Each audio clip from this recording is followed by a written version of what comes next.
ચાલો વિદ્યાર્થી મિત્રો, ચેપ્ટર નંબર 6 સપુષ્પી વનસ્પતિઓની અંતસ્થ રચના, એમાં આજે આપણે જે પેશીતંત્રનો અભ્યાસ કરતા હતા, પહેલા નંબરનું પેશીતંત્ર ભણી ચૂક્યા છીએ, અધિસ્તરીય પેશીતંત્ર.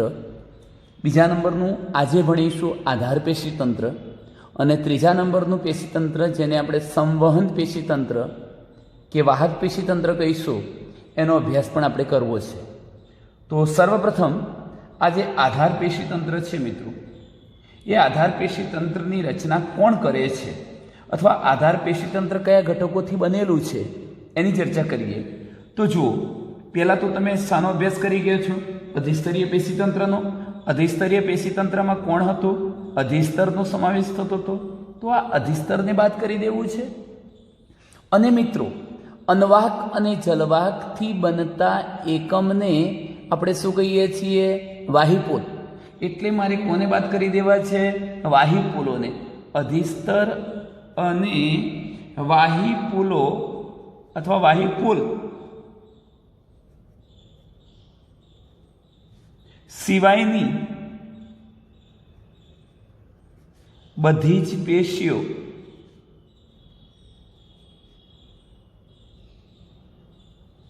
આધાર પેશીતંત્રની રચના કરે છે.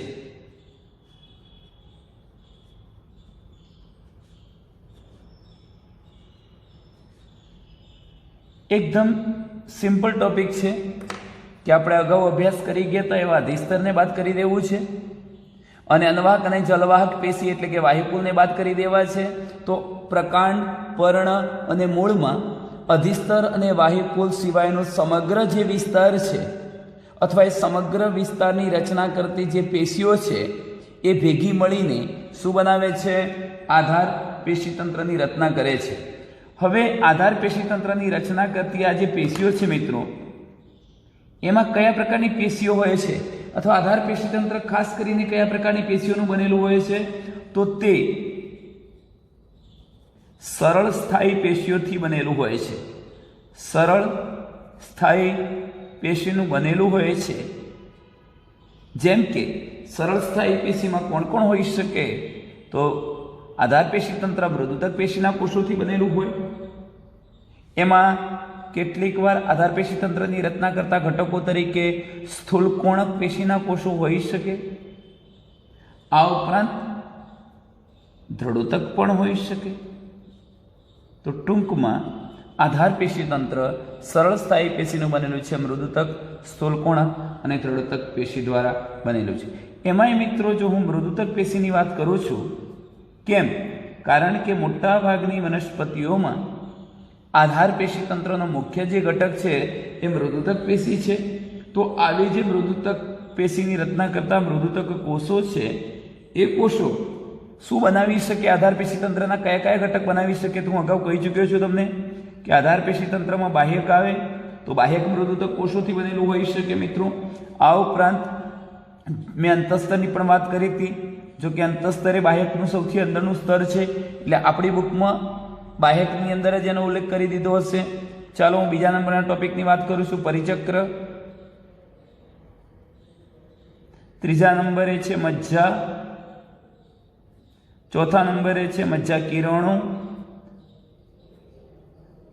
ટૂંકમાં આધાર પેશીતંત્રની રચના કરતા બાહ્યક, અંતસ્તર, પરિચક્ર, મજ્જા, મજ્જા કિરણો જેવા ભાગો મૃદુતક પ્રકારની સરળ સ્થાયી પેશીથી બનેલા હોય છે. એ પણ કહી શકીએ તમને કે આ બધા ભાગો ક્યાં હોય છે? તો પ્રાથમિક મૂળમાં અને પ્રાથમિક પ્રકાંડમાં હાજર હોય છે. આ બધા જ ઘટકો ક્યાં હાજર હોય છે? આવા ઘટકો પ્રાથમિક મૂળ અથવા ડાયરેક્ટ લખો મૂળ અને પ્રકાંડમાં હાજર હોય છે. તો પર્ણમાં શું થાય? પર્ણમાં આપણે એક બાબતને ધ્યાનમાં રાખીશું કે મિત્રો, તમે જાણો છો કે પર્ણમાં મધ્યપર્ણ પેશી આવેલી છે. હવે મધ્યપર્ણ પેશીનો મતલબ શું થાય એ પણ હું તમને સમજાવું. કે ધારો કે પર્ણની બે સપાટી હતી, આ ઉપરની સપાટી અને આ નીચેની સપાટી. બંને સપાટી તરફ અધિસ્તર હોય છે આ ઉપરના અધિસ્તરને આપણે ઉપરી અધિસ્તર કહીશું અને મિત્રો આ જે નીચેનું અધિસ્તર છે એને અધ અધિસ્તર કહીશું. આ બંને અધિસ્તરોની વચ્ચે જો આ પ્રકારના કોષો આવેલા છે, હું અલગ પેનથી બતાવવા પ્રયત્ન કરીશ. ધારો કે આવા લંબાયેલા કોષો પણ હોઈ શકે, આ પ્રકારના લંબાયેલા કોષો હોઈ શકે. હું બધા દોરતો નથી મિત્રો, કાં તો જો લંબાયેલા ન હોય તો આવા સમવ્યાસી આવા કોષો પણ હોઈ શકે, આંતરકોષીય અવકાશવાળા. હવે આ જે કોષો છે ઓલરેડી છે મૃદુતક કોષો, પરંતુ હકીકતમાં આવા મૃદુતક કોષોની રચનામાં હરિતકણ નામની અંગિકા આવેલી હોવાના કારણે તેઓ પ્રકાશ સંશ્લેષણનું કાર્ય કરી વનસ્પતિ માટે ખોરાક નિર્માણ કરે છે. તો એનો મતલબ એ થયો કે હરિતકણ ધરાવતી આ પેશીને આપણે હરિતકણોત્તક પેશી કહી શકીએ. અને આ જે હરિતકણોત્તક પેશી છે એ આખો પર્ણનો વચ્ચેનો વિસ્તાર બનાવે છે, બે અધિસ્તરની વચ્ચેનો. એટલે એવી પેશીને આપણે મધ્યપર્ણ પેશી કહીએ છીએ. તો મધ્યપર્ણ પેશી તરીકે કોણ આવેલું છે? હરિતકણોત્તક પેશી. અને એ જ હરિતકણોત્તક પેશી આધાર આપવાનું કામ પણ કરશે, આધારોત્તક અથવા આધાર પેશી તંત્ર રચે છે. તો હું આટલા શબ્દો કહી શકું કે પર્ણોમાં આધારોત્તક પેશી કઈ છે? મધ્યપર્ણ પેશી. અને આ મધ્યપર્ણ પેશીના જે કોષો છે મિત્રો એ હરિતકણો ધરાવે છે.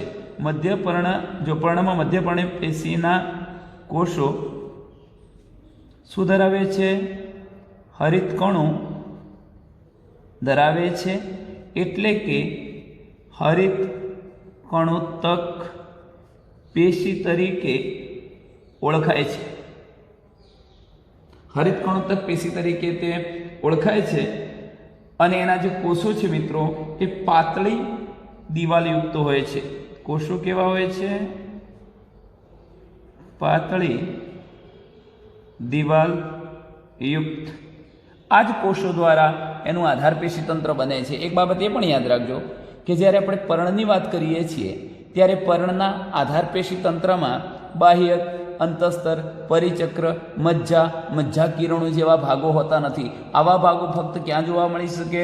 મૂળ અને પ્રકાંડમાં. પણ જો આપણને પર્ણનું આધાર પેશી તંત્ર પૂછાય તો પર્ણમાં આખું આધાર પેશી તંત્ર, સમગ્ર આધાર પેશી તંત્ર એક જ પ્રકારથી પેશી બનેલું છે. એક જ પ્રકારની પેશીનું એ હરિતકણોત્તક પેશી છે, જેને આપણે મધ્યપર્ણ પેશી કહીશું. કારણ કે બે અધિસ્તરોની વચ્ચે ગોઠવાયેલા છે એના કોષો હરિતકણો ધરાવે છે. હકીકતમાં મૃદુતક પેશી જ છે, પણ હરિતકણ ધરાવતી મૃદુતક પેશી હોવાથી હરિતકણોત્તક પેશી તરીકે ઓળખાવીશું. એના કોષો પાતળી દિવાલવાળા છે અને એ જ આધાર પેશી તંત્ર રચે છે. ચાલો મિત્રો, હવે આપણે જે ચર્ચા કરવા જઈ રહ્યા છીએ એક મહત્વનો પોઈન્ટ છે. વારંવાર આ ટૂંકનો જ પૂછાતી હોય છે અને એમાંથી ટૂંકા પ્રશ્ન પણ પૂછાતા હોય છે. તો એ પ્રશ્નનું નામ છે ત્રીજા પ્રકારનું પેશી તંત્ર, જેને આપણે કહીશું અધિસ્તરીય પેશી તંત્ર. અધિસ્તરીય નહીં, વાહક પેશી તંત્ર. તો ત્રીજા નંબરના ટોપિકની આપણે ચર્ચા કરીએ છીએ, વાહક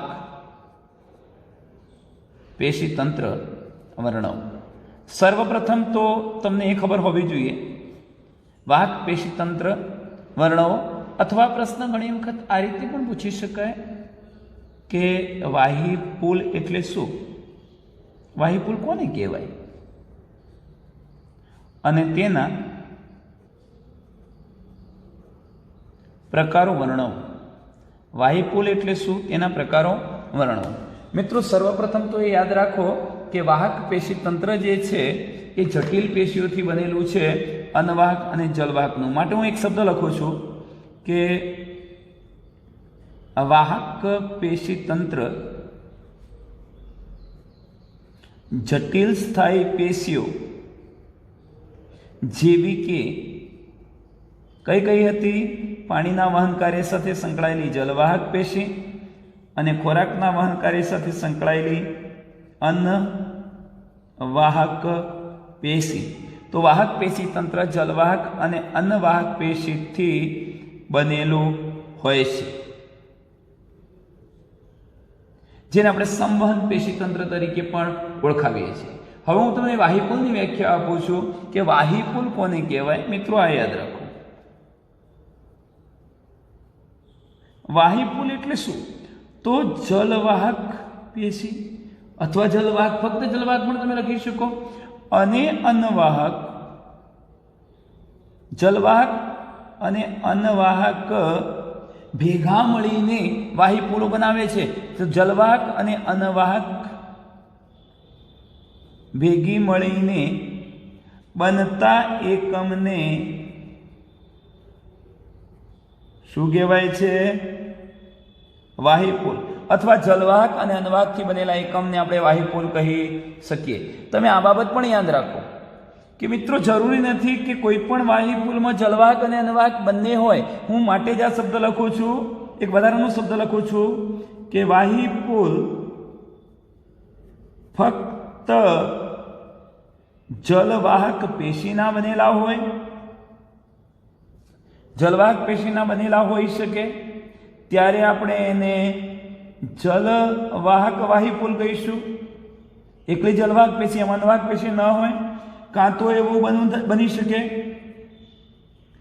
વાહિપુલમાં ફક્ત અન્નવાહક પેશી જ હોય, જલવાહક પેશી ન હોય, અન્નવાહક પેશી ના બનેલા હોય, અને ત્યારે આપણે એને ફક્ત અન્નવાહક વાહિપુલ કહીશું. અન્નવાહક ચલો મિત્રો, તમે અહીં જોઈ ગયા કે જે વાહિપુલ ફક્ત જલવાહક પેશીથી બનેલું છે જલવાહક વાહિપુલ કહેવાય, જે વાહિપુલ ફક્ત અન્નવાહક પેશીનું બનેલું છે એને અન્નવાહક વાહિપુલ કહેવાય. આ ફક્ત જલવાહક અને ફક્ત અન્નવાહક પેશીના બનેલા વાહિપુલ મોટા ભાગે મિત્રો મૂળની અંદર જોવા મળતા હોય છે. પરંતુ જો આપણે પ્રકાંડની વાત કરીએ છીએ તો આપણે યાદ રાખો કે પ્રકાંડમાં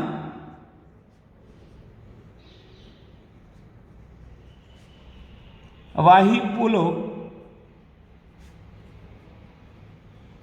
જલવાહક અને અન્નવાહક બંનેના, એકલા જલવાહક એકલા અન્નવાહક નહીં, જલવાહક અને અન્નવાહક એમ બંનેના બનેલા હોય છે.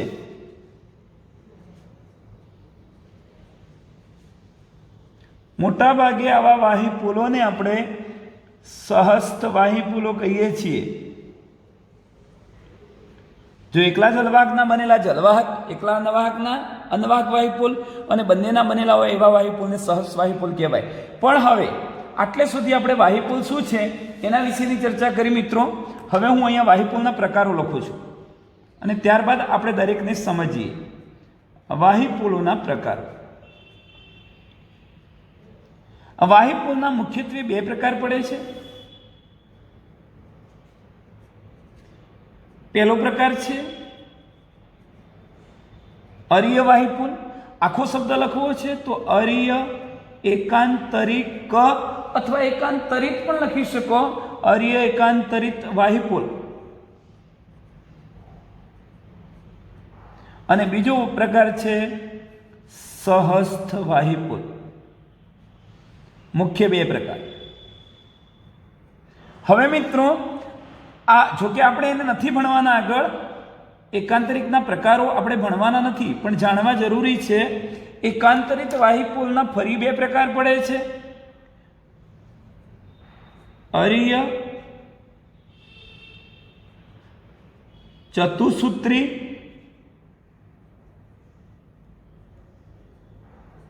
એકાંતરિક વાહિપુલ અને અરીય બહુસૂત્રી એકાંતરિક વાહિપુલ. આ બે પ્રકારોની પણ હું તમને સમજૂતી આપીશ. ચલો, સહસ્થ વાહિપુલના આગળ આપણે પ્રકારો પાડીએ છીએ.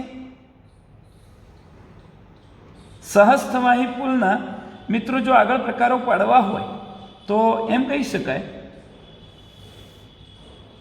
કે એના મુખ્યત્વે ત્રણ પ્રકારો છે. કયા કયા ત્રણ પ્રકારો? તો હું હવે લખીશ.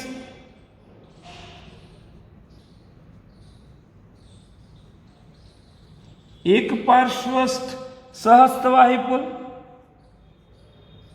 બીજો પ્રકાર છે દ્વિપાર્શ્વસ્થ સહસ્થ વાહિપુલ, જેના માટે અન્ય શબ્દ છે ઉભય પાર્શ્વસ્થ પણ કહેવાય. ઉભય પાર્શ્વસ્થ અને ત્રીજો પ્રકાર છે સમકેન્દ્રિત સહસ્ત વાહિપુલ. એમાં હવે તમે જુઓ મિત્રો કે આ જે એક પાર્શ્વસ્થ સહસ્ત વાહિપુલો છે એના આપણે બે પ્રકાર પાડી શકીએ. એક પાર્શ્વસ્થ વર્ધમાન વાહિપુલ અને એક પાર્શ્વસ્થ અવર્ધમાન વાહિપુલ. આખું બોલવું હોય સહસ્ત એક પાર્શ્વસ્થ વર્ધમાન વાહિપુલ, સહસ્ત એક પાર્શ્વસ્થ અવર્ધમાન વાહિપુલ. ઉભય પાર્શ્વસ્થ જે વાહિપુલો છે મિત્રો એ હંમેશા વર્ધમાન પ્રકારના જ હોય છે, અવર્ધમાન હોતા નથી, વર્ધમાન પ્રકારના. અને સમકેન્દ્રિત જે વાહિપુલો છે એમાં પાછા બે પેટા પ્રકાર પડે છે. એ બે પેટા પ્રકારો કયા છે મિત્રો? તો એમાંનો એક પ્રકાર છે મધ્ય દારૂવાહક અથવા મધ્ય દારૂવાહક. પહેલો શબ્દ કયો લખીશ? મધ્ય દારૂવાહક પ્રકારના સમકેન્દ્રિત સહસ્ત વાહિપુલ. અને બીજો પ્રકાર છે મધ્યાધોવાહક પ્રકારના સમકેન્દ્રિત સહસ્ત વાહિપુલ. આ મિત્રો મેં વાહિપુલની ચર્ચા કરી છે. આપણી બુકમાં માત્ર અરિ એકાંતરિક વાહિપુલ એટલે શું એ સમજાવ્યું છે. સહસ્ત વાહિપુલ કોને કહેવાય અને એના પાછળ ડાયરેક્ટ પ્રકાર પાડી દીધા છે વર્ધમાન ને અવર્ધમાન. બસ આટલી જ માહિતી આપી છે. આપણે દરેક બાબતને હવે સમજીએ. ચાલો મિત્રો, પહેલો પ્રકાર હું તમને સમજાવું છું કે અરિ એકાંતરિક વાહિપુલ કોને કહેવાય. આકૃતિમાં બરોબર ધ્યાનથી સમજો. હું પહેલો પ્રકાર અહીંયા લખું છું. અરિય એકાંતરિક વાહિપુલ કોને કહેવાય? તો આપણે એવું લખી શકીએ મિત્રો કે જલવાહક અને અનવાહક જો જુદી જુદી ત્રિજ્યા પર આવેલા હોય, પહેલા હું લખું છું પછી આપણે એને સમજીએ. જે વાહિપુલમાં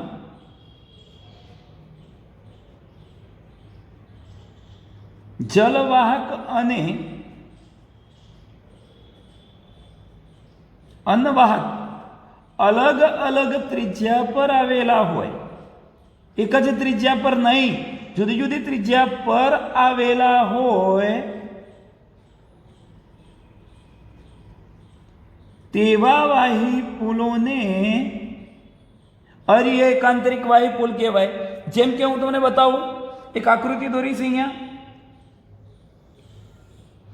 ધારો કે મેં આ એક મૂળનો આડો છેદ લીધો છે મિત્રો. હું એમાં અધિસ્તર, બાહ્યક, અંતસ્તર, પરિચક્ર એવી કોઈ રચના બતાવતો નથી. તમારે સમજવું હોય સમજી લો. આ જ અંતસ્તર છે, મૂળનો આડો છેદ લીધો છે. હવે અહીંયા કેન્દ્ર ભાગે તો કોણ છે? મજ્જા છે. આ કેન્દ્ર ભાગે મજ્જા આવેલી છે. ધારો કે આધારપેશી તંત્રનો ઘટક કેન્દ્ર ભાગે મજ્જા છે.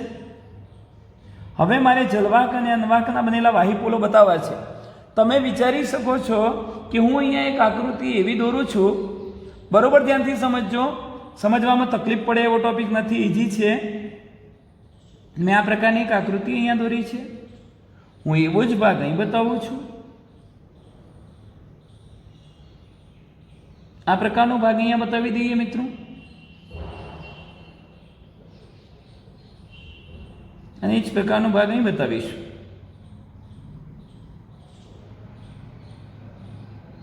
મેં આ જે પેશી દોરી છે મિત્રો, તમારે એમ સમજવાનું છે હું આડી લાઈનો દોરું છું. આ જલવાહક પેશી છે. આ કઈ પેશી થઈ? જલવાહક. અને આ જે વાહિપુલ દોર્યા છે ફક્ત જલવાહક પેશીના બનેલા છે એટલે જલવાહક વાહિપુલ કહેવાય. ચાલો હું લખી દઉં છું જલવાહક વાહિપુલ બતાવ્યું મેં.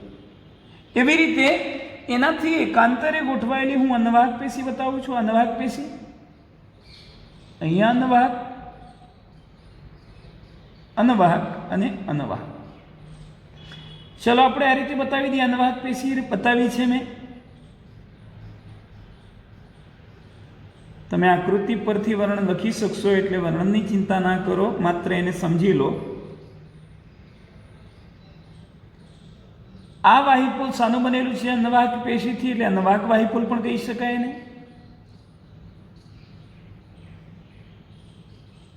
હું લખું છું અનવાહક વાહિપુલ.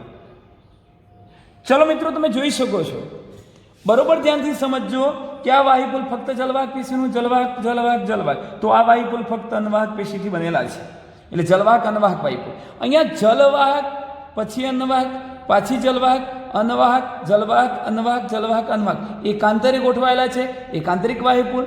અરીય શા માટે? જો હું અહીંયા કેન્દ્ર દોરું, આ કેન્દ્ર છે અને આ પરિઘ કહેવાય, તો કેન્દ્રથી પરિઘ સુધીનું જે અંતર છે એને આપણે ત્રિજ્યા કહીશું.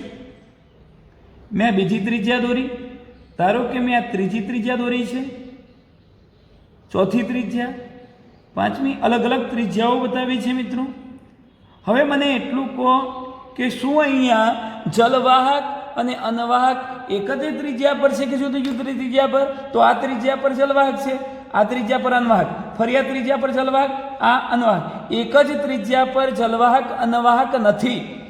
સમજી લો કે આ ત્રિજ્યા પર જલવાહક પેશી આવેલી છે, બીજી ત્રિજ્યા પર અન્નવાહક. પણ એની જગ્યાએ એવું હોત કે અહીંયા જ હું સાઈડમાં અન્નવાહક દોરી દેતો, તો જલવાહક અને અન્નવાહક બંને જો એક જ ત્રિજ્યા પર આવેલ હોત તો તે વાહિપુલ કઈ બની જતા?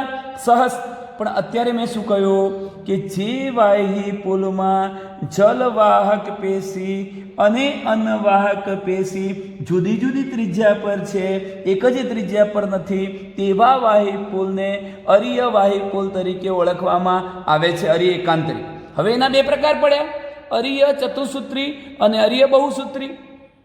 તમે મિત્રો મકાઈ જેવી એકદળી વનસ્પતિ લો તો એમાં અરીય બહુસૂત્રી હોય છે, અને સૂર્યમુખી જેવી વનસ્પતિઓ લો દ્વિદળી તો એમાં અરીય ચતુસૂત્રી હોય છે. એનો મતલબ જો અરીય એકાંતરિક વાહિપુલમાં ચારના સમૂહમાં જલવાહક અને ચારના સમૂહમાં અન્નવાહક હોય તો એને ચતુસૂત્રી એકાંતરિક અરીય વાહિપુલ કહેવાય. પણ હું આ જ આકૃતિ ધારો કે એવું બતાવું, અહીંયા બતાવી શકું છું. જો મિત્રો કે આ રીતે બતાવું છું, મકાઈ જેવી એકદળી વનસ્પતિમાં મેં આ વાહિપુલ બતાવ્યા છે મૂળની અંદર. આપણે આગળ ભણવાના છીએ. અહીં કેન્દ્ર ભાગે મજ્જા છે, અને હવે તમે સમજી જઈ શકો છો કે હું અહીંયા જે બતાવું છું, ધારો કે આ મેં એક રચના બતાવી છે, બીજી રચના,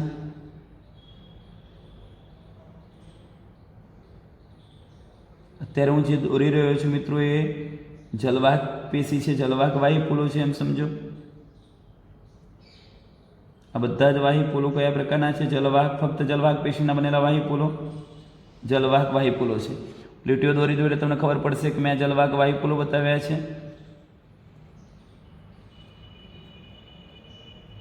હવે હું એને એકાંતરે ગોઠવાયેલ અન્નવાહક પેશી બતાવું છું. તમે જોઈ શકો જલવાહક પછી અન્નવાહક, પાછી અન્નવાહક, જલવાહક પછી અન્નવાહક. આ રીતે થઈ તો આ અરીય એકાંતરિક જ થઈ, અરીય એકાંતરિક. કેમ અરીય એકાંતરિક થઈ? તો અહીંયા આ કેન્દ્ર છે, આ પરિઘ છે, કેન્દ્રથી પરિઘ એટલે ત્રિજ્યા. એક ત્રિજ્યા પર જલવાહક છે, બીજી ત્રિજ્યા પર અન્નવાહક, એક ત્રિજ્યા પર જલવાહક, બીજી ત્રિજ્યા પર અન્નવાહક પેશી છે. માટે તમે એને શું કહી શકો? અરીય તો કહી શકો મિત્રો. હું બધામાં દોરતો નથી, આટલું જરા ધ્યાન રાખો. પરંતુ હવે થવાનું શું? કેમ આને અરીય એકાંતરિક બહુસૂત્રી વાહિપુલો કયા? તો એ પાછળનું કારણ એ છે કે અહીંયા જલવાહક પેશી અને અન્નવાહક પેશી ચારના સમૂહમાં નથી. 20 થી 25 જેટલા જલવાહક અને 20 થી 25 જેટલા અન્નવાહક પેશીના સમૂહ છે, અને માટે આપણે એને અરીય બહુસૂત્રી એકાંતરિક વાહિપુલો કહીશું મિત્રો. તો ચાલો, હવે તમે સમજી ચૂક્યા છો અરીય એકાંતરિક વાહિપુલો પૂરા થયા. હવે આપણે ચર્ચા કોની કરવી છે? સહસ્ત વાહિપુલોની. ચલો મિત્રો, સહસ્ત વાહિપુલો વિશે શું કહી શકીએ? બીજો મહત્વનો પ્રકાર છે સહસ્ત વાહિપુલ. હું લખીશ અહીંયા સહસ્ત વાહિપુલ. સહસ્ત વાહિપુલ કોને કહેવાય એની વ્યાખ્યા લખી રહીશું. તો સહસ્ત વાહિપુલ કોને કહેવાય મિત્રો? એવું કહી શકીએ કે જો જલવાહક અને અન્નવાહક પેશીઓ વાહિપુલોની એક જ ત્રિજ્યા પર ગોઠવાયેલા હોય. હું લખીશ કે જે વાહિપુલમાં જલવાહક પેશી અને અન્નવાહક પેશી જુદી જુદી ત્રિજ્યા નહીં, આ મહત્વનો શબ્દ છે, એક જ ત્રિજ્યા પર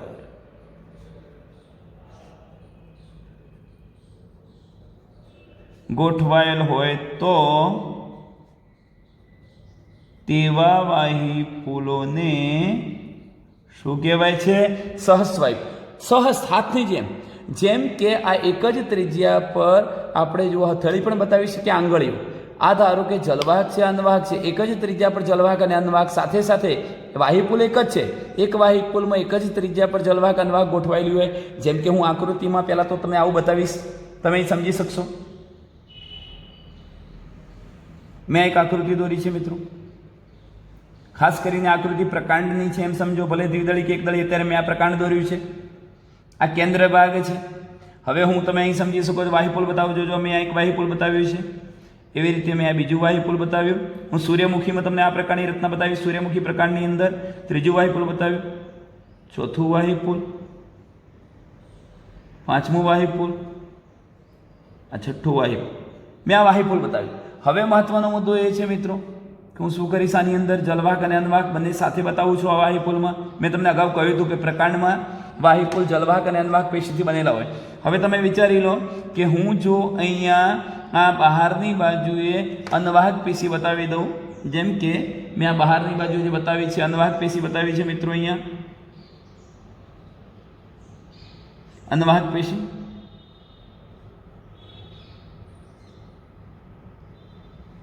તો વાહીપુલની રચનામાં અન્નવાહક પેશી થઈ.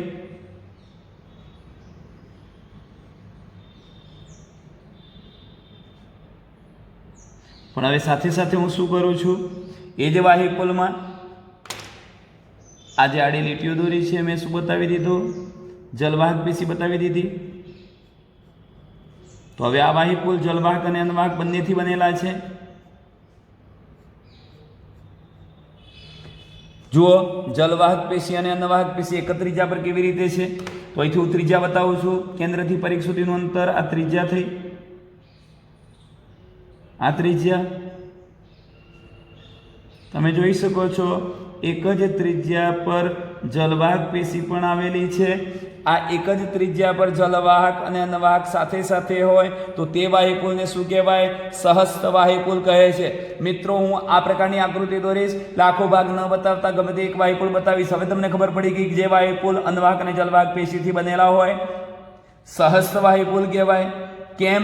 કારણ કે અહીંયા જલવાહક અને અન્નવાહક પેશી બંને એક જ ત્રિજ્યા પર ગોઠવાયેલી હોય છે. તો ટૂંકમાં મેં વાત કરી સહસ્ત વાહીપુલની. તો હવે આ સહસ્ત વાહીપુલ, હવે એમાં એક પાર્શ્વસ્થ, દ્વિપાર્શ્વસ્થ અને સમકેન્દ્રિત. તો હું પહેલાં તમને એક પાર્શ્વસ્થ સમજાવું છું. એક પાર્શ્વસ્થ તો મતલબ શું થાય તમે બરોબર ધ્યાનથી સમજો. એક પાર્શ્વસ્થ કોને કહેવાય, દ્વિપાર્શ્વસ્થ કોને કહેવાય, બે આકૃતિઓ દોરું છું જેથી પ્રકારો મુજબ આપણે અલગ પાડી શકીશું. મેં એક વાહીપુલ બતાવ્યું છે મિત્રો, એવું જ વાહીપુલ અહીં પણ બતાવું છું. કેમ કે મારે સહસ્ત એક પાર્શ્વસ્થ પણ સમજાવવું છે. લખું છું સહસ્ત એક પાર્શ્વસ્થ, અને બીજો પ્રકાર લખું છું સહસ્ત ઉભય પાર્શ્વસ્થ અથવા દ્વિપાર્શ્વસ્થ. ચાલો, અહીં તમે સમજી જઈ શકો છો કે હું એક આડી લીટી બતાવું છું. બરોબર ધ્યાનથી સમજો. આ એક લીટી બતાવી છે, અહીંયાથી આ પ્રકારની જે રચના બતાવીશ બ્લેક પેનથી, એ જલવાહક પેશી છે એમ સમજી લો, આના જેવી.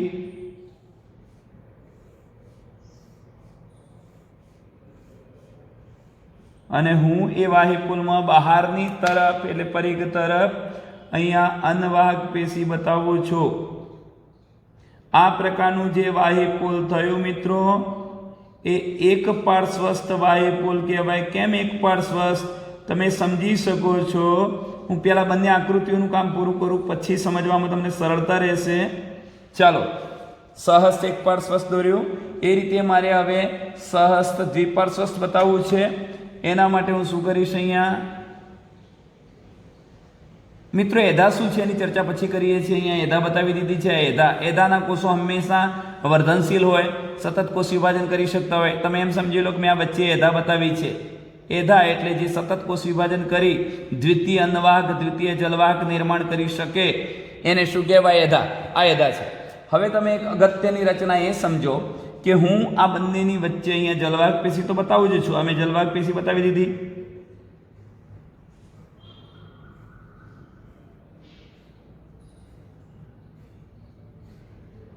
આ જલવાહક બતાવ્યું, તો આ પણ જલવાહક, અહીંયા પણ જલવાહક. હવે જલવાહકની બંને બાજુએ હું અન્વાહક બતાવીશ, જેમ કે અન્વાહક પેશી દોરી.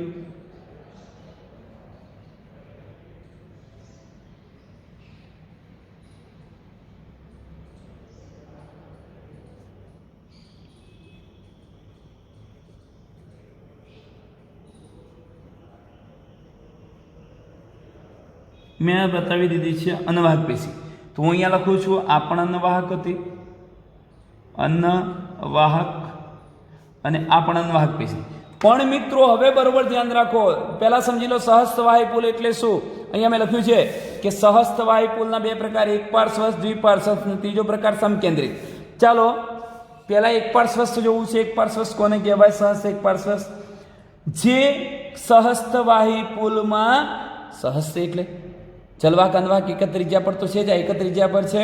તો જે સહસ્તવાહી પુલમાં જલવાહકની ફક્ત એક જ બાજુએ, બહારની બાજુ અન્વાહક પેશી આવેલી છે, તેને એક પાર્શ્વસ્થ સહસ્તવાહી પુલ કહેવાય.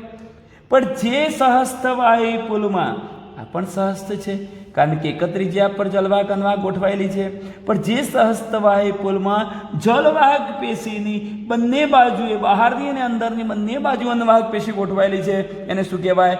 ઉભય પાર્શ્વસ્થ સહસ્તવાહી પુલ કહેવાય. આવડે કે નહીં મિત્રો? જે સહસ્તવાહી પુલમાં જલવાહકની બહારની બાજુએ ફક્ત એક જ બાજુએ અન્વાહક ગોઠવાયેલી હોય તો સહસ્ત એક પાર્શ્વસ્થ, અને જેમાં જલવાહકની બહારની અંદરની બંને બાજુ અન્વાહક ગોઠવાયેલી હોય એને આપણે શું કહીએ? ઉભય પાર્શ્વસ્થ વાહી પુલ કહીએ છીએ. હવે મિત્રો આ તો તમે જોયું કે સહસ્ત ઉભય પાર્શ્વસ્થ વાહી પુલો હંમેશા વર્ધમાન જ હોય છે. કેમ વર્ધમાન? કારણ કે વર્ધમાન એટલે શું કે જો જલવાહક અને અન્વાહકની વચ્ચે એધા આવેલી હોય, અહીંયા જલવાહક અન્વાહકની વચ્ચે એધા છે એટલે વર્ધમાન છે જ. પરંતુ સહસ્ત એક પાર્શ્વસ્થ વાહી પુલમાં આપણે બે પ્રકાર પાડીએ છીએ, અવર્ધમાન અને વર્ધમાન. વર્ધમાન એક પાર્શ્વસ્થ ને અવર્ધમાન એક પાર્શ્વસ્થ. આનો મતલબ શું થાય? આકૃતિ તો એની એ જ થઈ. જેમ કે આ સહસ્તવાહી પુલ છે, આ પણ સહસ્તવાહી પુલ છે, પણ એમાં હું શું કરીશ? જો વર્ધમાનની અંદર વચ્ચે એધા બતાવું છું કે જેના કોષો સતત કોષ વિભાજન પામી દ્વિતીય અન્વાહક, દ્વિતીય જલવાહક સર્જી શકશે, પણ અહીંયા એધા નથી. ધારો કે આવી એધા નથી, એધા ગેરહાજર છે. હું ફક્ત અહીંયા જલવાહક પેશી બતાવી દઉં છું આ રીતે, અને અહીંયા પણ હું આ રીતે જલવાહક પેશી બતાવું છું. હવે તમે જુઓ, આ બાજુ અન્વાહક પેશી બતાવી દીધી,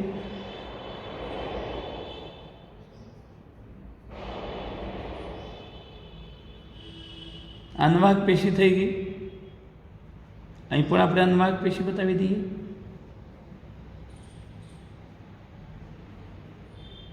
આ અન્વાહક પેશી બતાવી. હવે મિત્રો તમે સમજો બેમાં શું ફેર લાગે છે. ફરી સમજી લો આખા ટોપિકને. સહસ્તવાહી પુલ એટલે શું? જલવાહક અને અન્વાહક એક જ ત્રિજ્યા પર ગોઠવાયેલા હોય તો તે વાહી પુલ સહસ્તવાહી પુલ કહેવાય. પછી જોજો એક પાર્શ્વસ્થ એટલે શું? તો જે સહસ્તવાહી પુલમાં જલવાહકની એક જ બાજુ અન્વાહક પેશી આવેલી હોય એક પાર્શ્વસ્થ સહસ્તવાહી પુલ કહેવાય. હવે જુઓ, જલવાહક અને અન્વાહકની વચ્ચે એધા ન હોય તો તે વાહી પુલને અવર્ધમાન વાહી પુલ કહેવાય, અને જો જલવાહક અને અન્વાહકની વચ્ચે એધા આવેલી હોય તો એને વર્ધમાન વાહી પુલ કહેવાય. તો હવે પ્રકારોમાં તમને સ્પષ્ટ ખબર પડી ગઈ કે સહસ્ત એક પાર્શ્વસ્થ વર્ધમાન, સહસ્ત એક પાર્શ્વસ્થ અવર્ધમાન. અને બીજો પ્રકાર પાડે તો સહસ્ત દ્વિપાર્શ્વસ્થ અથવા સહસ્ત ઉભય પાર્શ્વસ્થ. તો એમાં જલવાહકની બંને બાજુ અન્વાહક પેશી છે, સહસ્ત તો છે જ, પરંતુ અહીંયા જલવાહક અને અન્વાહકની વચ્ચે એધા આવેલી છે જે દ્વિતીય અન્વાહક દ્વિતીય જલવાહકનું નિર્માણ કરી શકે, માટે આપણે એને શું કહીએ છીએ? સહસ્ત ઉભય પાર્શ્વસ્થ. મિત્રો ત્રીજો પ્રકાર આપણી બુકમાં નથી લખેલો, સમકેન્દ્રિત. હું એની ચર્ચા કરી દઉં. સમકેન્દ્રિતનો મતલબ શું થાય છે? બે જ આકૃતિ દ્વારા આપણે એને સમજી લઈએ. બે આકૃતિ દોરું છું.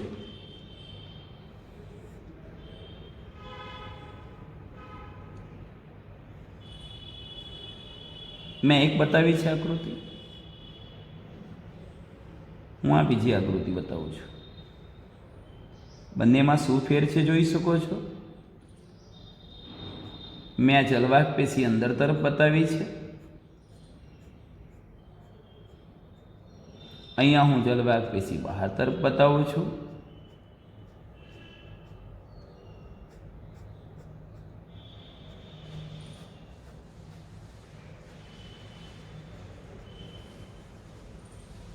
ચલો મેં અહીંયા લખ્યું આ જલવાહક પેશી બહાર તરફ છે, અહીંયા જલવાહક પેશી અંદર તરફ છે. જલવાહક અંદર, જલવાહક બહાર. અને હું અહીંયા આજે દોરી રહ્યો છું મિત્રો, મેં અન્નવાહક પેશી બહાર તરફ બતાવી છે,